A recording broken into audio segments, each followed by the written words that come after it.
Good evening to all from India. So, we are here for the new episode of Global Hint, and we have Professor Dexter Roberts with us.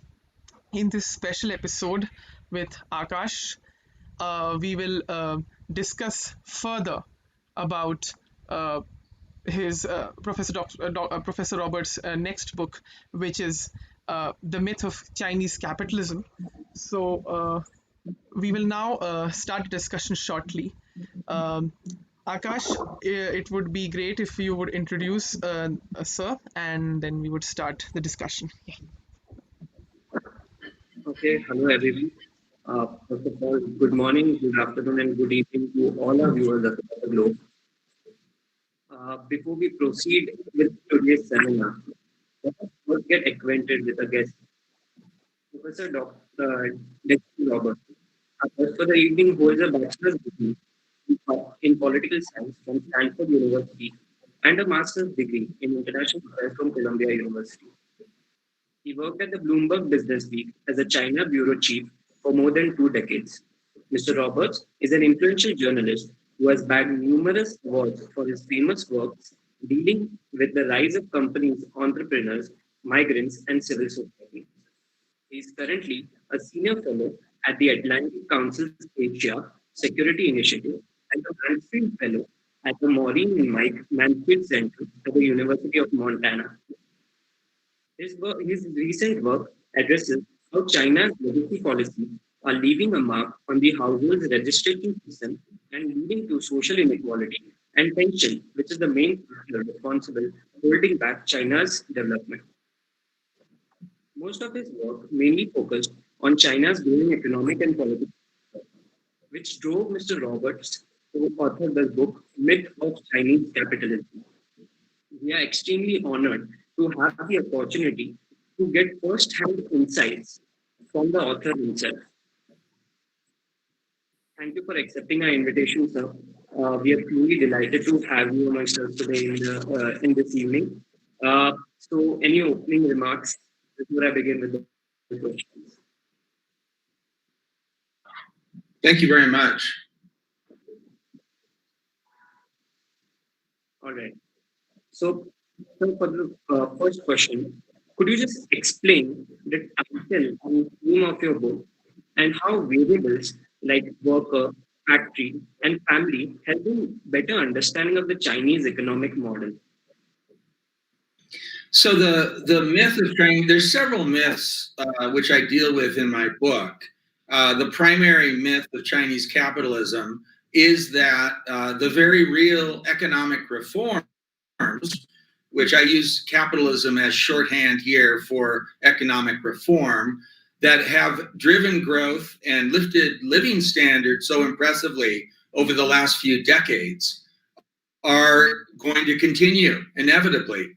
And actually, if we look at China over the last 5+ years, we've actually already seen a dramatic slowdown in the pace of economic reforms. And this has real implications for the productivity of the economy and the ability of the Chinese economy to continue to grow at such a rapid pace as countries and companies around the world had become used to. So that would probably be the primary myth of the title of my book. Another big myth is that that China's middle class, which again has grown very impressively over many years, will continue to grow in leaps and bounds going forward.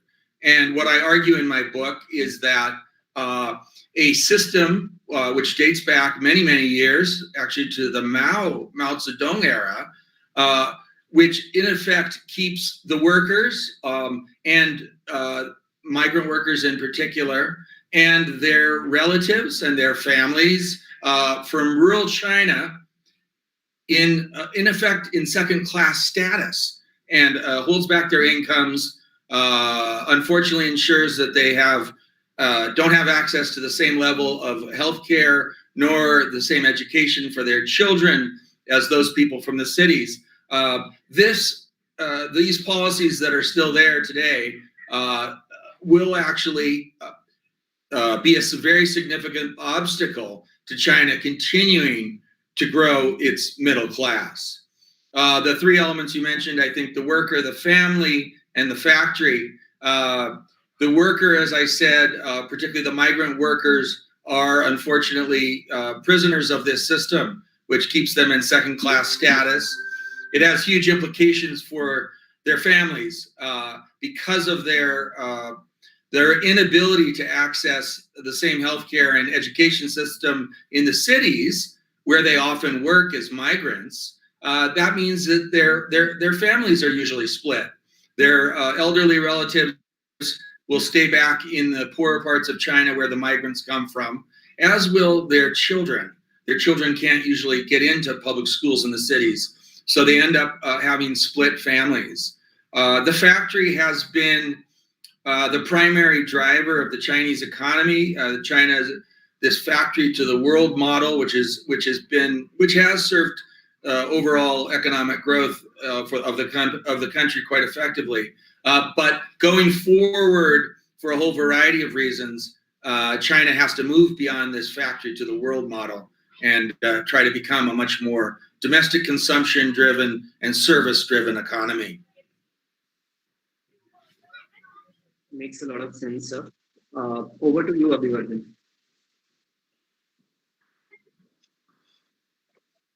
So my question to this would be as a follow-up to the very discussion that we have started, is that since 1950s, after some failed attempts at socialism and subsequent adoption of private ownership, private agriculture, special economic zones, etc., do you not think that the foundations of Chinese economic model are built upon capitalism?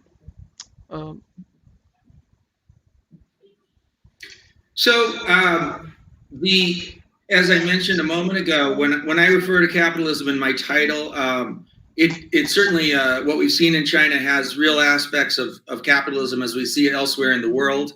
But what I'm really focusing on, or what I really mean by capitalism, is continued economic reform and opening. And I do think that China's very impressive economic growth so far has been very much built on economic reform and opening. A little bit of history. This was launched, of course, in the early 80s by former leader Deng Xiaoping. He called his policy reform and opening. And this indeed is behind the very tremendous progress we've seen in China in the intervening years. It was a combination of reform of the state enterprises that at one point really dominated the entire economy. They still are very powerful, but that reform was key to this form of Chinese capitalism. It involved having many rural people, about half of China's population, and migrate there and move into much more productive jobs than in agriculture, mainly in factories and on construction sites. Today, more and more in service industries. It involved also the opening and the creation of a housing market, whereas there had been none before. Before, all the housing was owned by the state, and people's apartments were given them by their employers. And that also was a major reform starting in the early 2000s. Another key part of the reform was welcoming, particularly after China joined the World Trade Organization, which brought in a tremendous amount of capital and also technological know-how, which also drove economic growth. So all of these elements are capitalistic in their way, with a Chinese turn to them or a Chinese touch to them. But again, as I pointed out a few minutes ago, we've really seen a slowdown in those economic reforms, or in that growing capitalism, if you will, in China in recent years.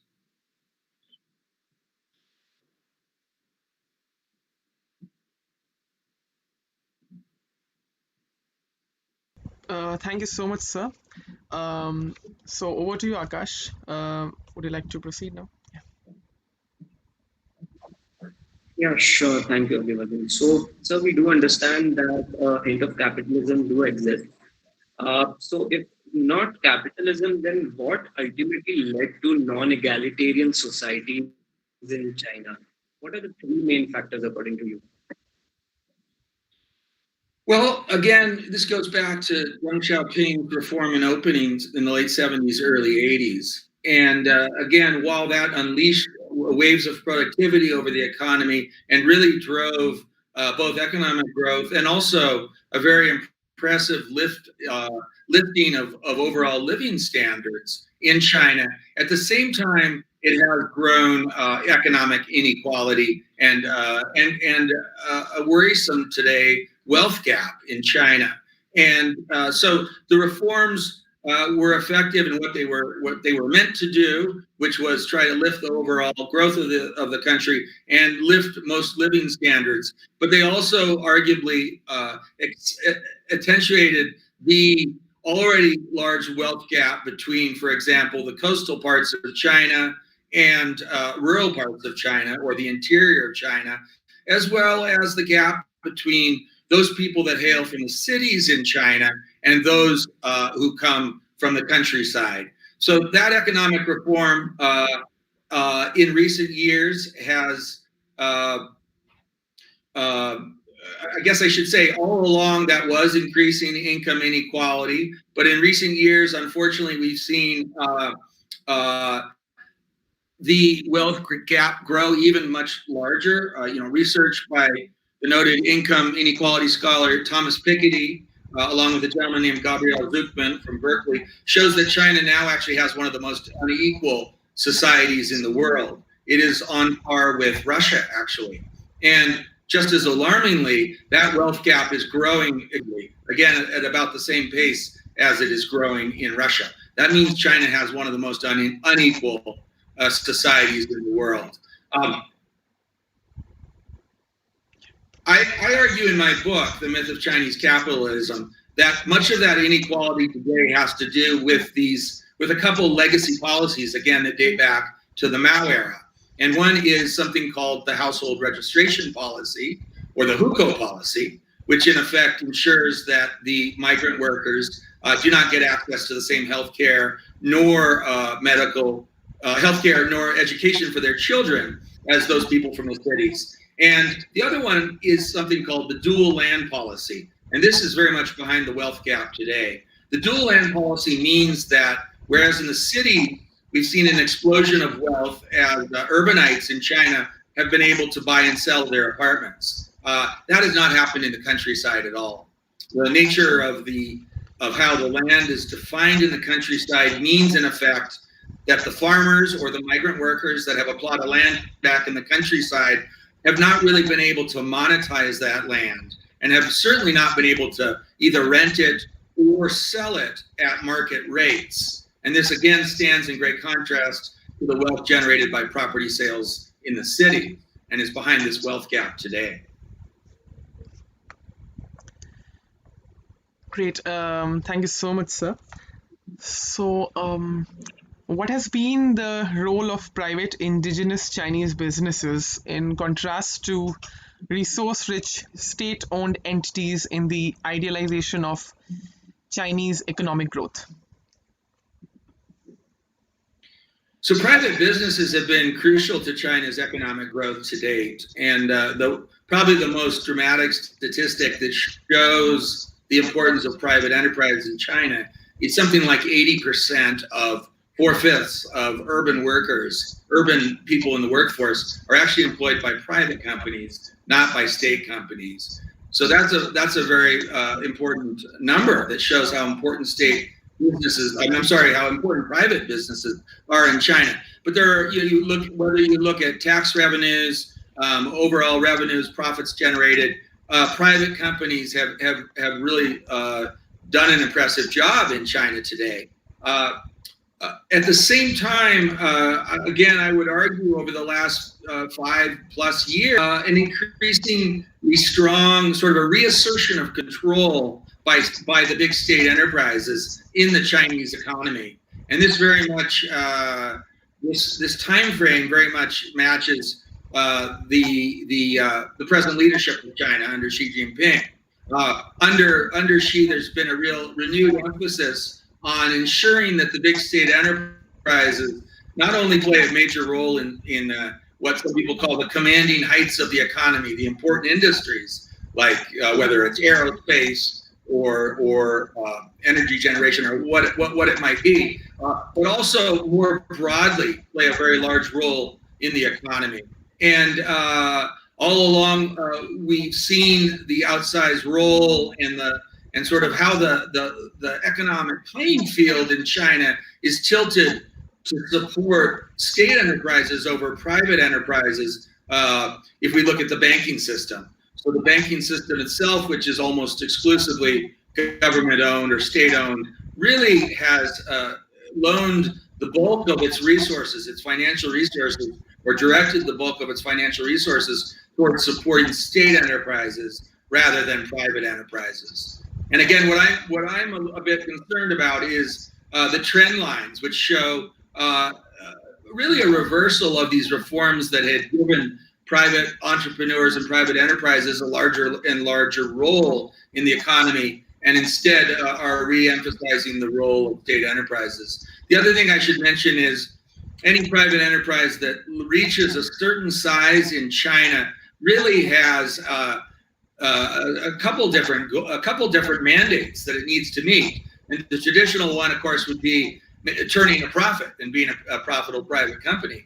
But at the same time, as they become large, it becomes very important that they also ensure that their actions as a company broadly mesh with those goals of the Chinese Communist Party, the leadership of China. So there is an expectation by the leadership of China and by the party that the large private companies don't just think about profits, but also think about what they can do to help the state and help the Communist Party. Thank you so much, sir. My next question is, we all know that from 1970s, Chinese delegations have been taking foreign trips to the West, and they have been particularly impressed with the economic model of the West and economic success of the West. So here I want to know, how much has the West influenced the Chinese economic model, and what similarities and alterations do you see in the Chinese economic model and Western economic model? So there's, without a doubt, China took many cues from the West as it developed its economy. And there's, as you said, there was many a delegation that has gone and learned from Western countries in deciding how to open up its economy. And of course, many delegations from the rest of the world and from the West that came to China. And we certainly saw perhaps even the apex of that closeness, or with China's entry into the World Trade Organization. I covered that as a journalist in 1999 when the U.S. and China signed the bilateral accession agreement to get China into the WTO, and then in late 2001, when China entered the World Trade Organization. And so many of the reforms before that, the commitments that were made to open the economy during the World Trade, when China joined the World Trade Organization, and for years afterwards, were indeed modeled on Western practices. I mean, we saw China's effort to bail out some of the debt through asset management companies in the early 2000s. And those asset management companies, just to cite one example, that were set up by China were very much modeled on what we'd seen in the U.S. with the Resolution Trust Corps. So setting up these vehicles that would help big companies and banks deal with their bad debt. That was clearly modeled on the West and on the model of the U.S. In recent years, we've seen a real shift. I would say the first a real key moment actually was the global financial crisis. We saw at that time a real sort of rethinking of this tendency to model the West and think that the West would have the answers for economic reform, for economic growth during the global financial crisis. And as a journalist then in China, as a financial journalist, that's the first time I really started to hear from Chinese officials, but also from the heads of Chinese companies who said, hey, it looks like you guys haven't done a very good job with the collapse of Lehman Brothers and other problems with the global financial crisis. And perhaps unfettered financial markets pose real risks. So there was a real rethinking that began then about I almost blindly following the West in terms of reform. And again, in the last years, there's been, as China's economy has become so much more powerful, now the world's second largest, many people think on track to become the world's largest, there's been a rethinking as well. And we've seen also China's efforts to try to play a much larger role in the existing global financial architecture, whether it's in institutions like the IMF and the World Bank and others, but we also see it in China creating or being the driving force behind the creation of some new organization. The Asian Infrastructure Investment Bank being a good example.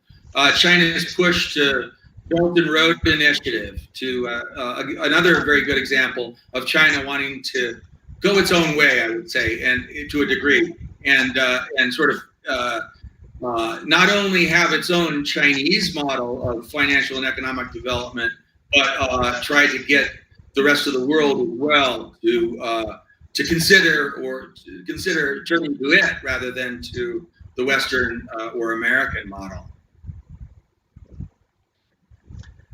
Thank you so much, sir.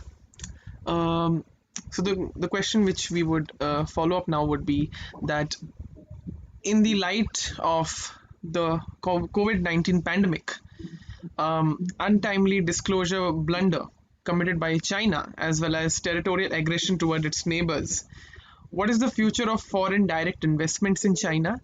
And if alternatives are tried to be created, and they are in process, I think so, can any South Asian country like India or Vietnam or Bangladesh be a suited alternative to China?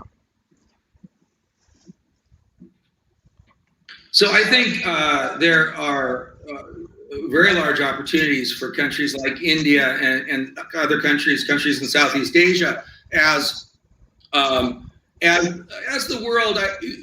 I wouldn't say. Some people talk about decoupling. I think that's sort of a fool's errand.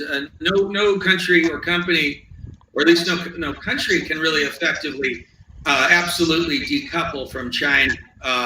But there is clearly a move towards diversifying the global supply chain. There's been a real, almost a wake-up call with COVID-19 and earlier with the 2-year trade war with the U.S. about the risks of being too focused on one market and one's global supply chain. So we're seeing that before the trade war with rising costs in China, particularly rising labor costs. Average manufacturing wages in China now are higher than in Malaysia or even in Mexico. We've seen big multinationals trying to diversify out of China. Classic example is Apple, which has been telling some of its very big Taiwanese suppliers, from Foxconn to Wistron and now Pegatron, to diversify to other countries. And India, of course, in both those three examples, Foxconn, Wistron, and Pegatron, has been a beneficiary, I believe, in South India. And so back to my original point, no one expects global companies, to divest themselves of China. And that has to do with the fact that China, of course, is not just a global platform for manufacturing, but it's one of the most important markets in the world, with a very large middle class, although, as I argue in my book, one that appears to be stalling in growth. So companies will want to remain in China because of that market, because of this amazing ecosphere of supply chains that have been built up in China, because of the impressive logistics. Again, we look around the world, there are a few countries that have such a substantial and such a potential market as China does, and India is one of them. And India, by the way, of course, has a much younger population, so it's not dealing with some of the demographic challenges that absolutely already is and will going forward be more and more a beneficiary of this global supply chain diversification. and other countries around the region and around the world.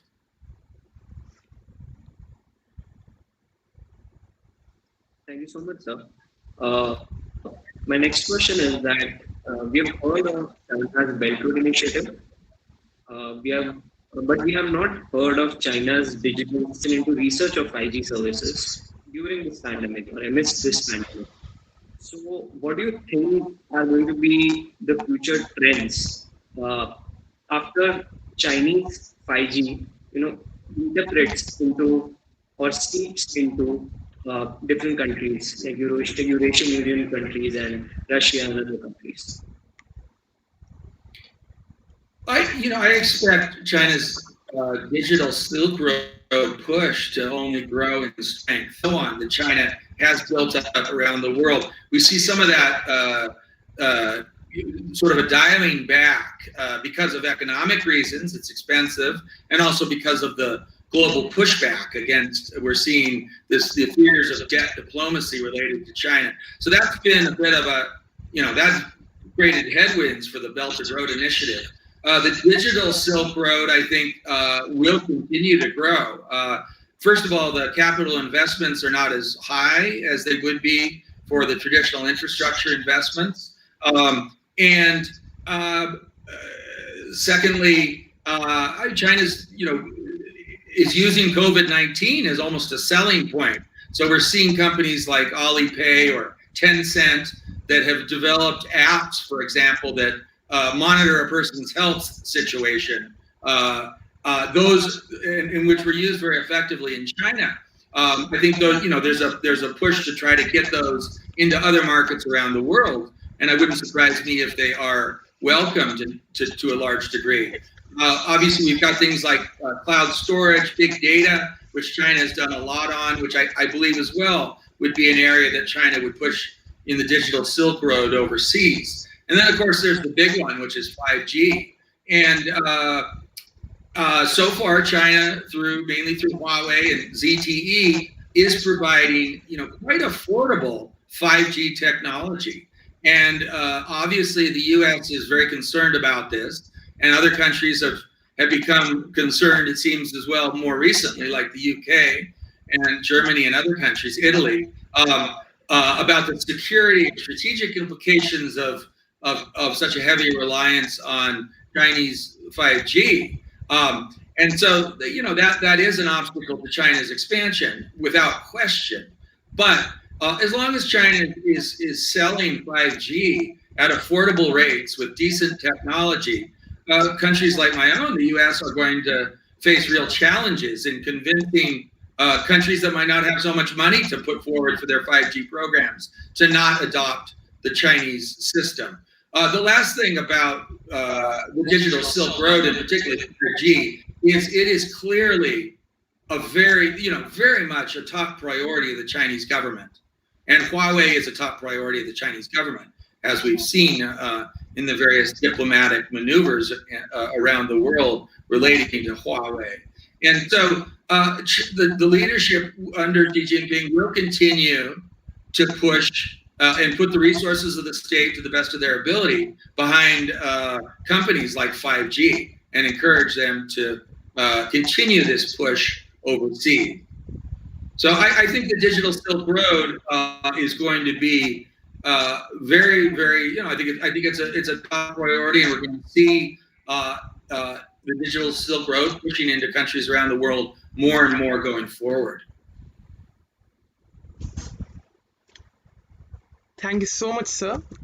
So, in due understanding of this, one thing we have seen that amidst this pandemic, there has been a shift in the approach where we have seen that there's a lesser reliance on exports now. There's a greater reliance on domestic consumption. India and certain global south countries are already trying to do that. So, and even the global north is doing. So what future trends do you see for the Chinese economic model and consequently its impact on the globe? So this is clearly one of the very top economic priorities of the Chinese government. As I said earlier, they know that this old factory to the world model, which was mainly based on one of the key underpinnings of which was low wages, low manufacturing wages, they realize that that is no longer effective going, and they cannot rely on it. And as I said, the 2-year trade war with the US and COVID-19 has made that even more clear to the Chinese leadership. So what do they want to do? They see they see an imperative, and even more so today, I would argue, in moving towards a more service-driven economy, keeping manufacturing, but making it much more automated because they don't have cheap workers anymore. And as you just said, growing domestic consumption. And that is very much a key priority. And we've heard that from leaders right up to Xi Jinping in recent months. They've made the connection with COVID-19 and said, the world trading system is being devastated by this pandemic. We need to rely more on the spending power of our own people. So that they then face is again what I mentioned earlier, a system which even today ensures that about half the people, 300 million or so migrant workers, plus their relatives in the countryside, another several hundred million as second-class citizens. And again, this is through these policies, the household registration policy, or in Chinese, the hukou, and the dual land policy. And those policies, in effect, ensure that they hold back the consumption of this very large proportion of the population. They are behind things like China's personal savings in China, I believe, is only about 8%. This compares to a global average of 25%. They are behind China's difficulty to try, extract consumption as a proportion of GDP in the economy. China's been trying to boost domestic consumption for these reasons. They see it as key to continued economic growth in China. Consumption is just under 40. It's a number that has not changed very much, despite the fact that the Chinese government has said that it is a very high priority. And again, it goes back to these policies. So 40% domestic consumption, 50%.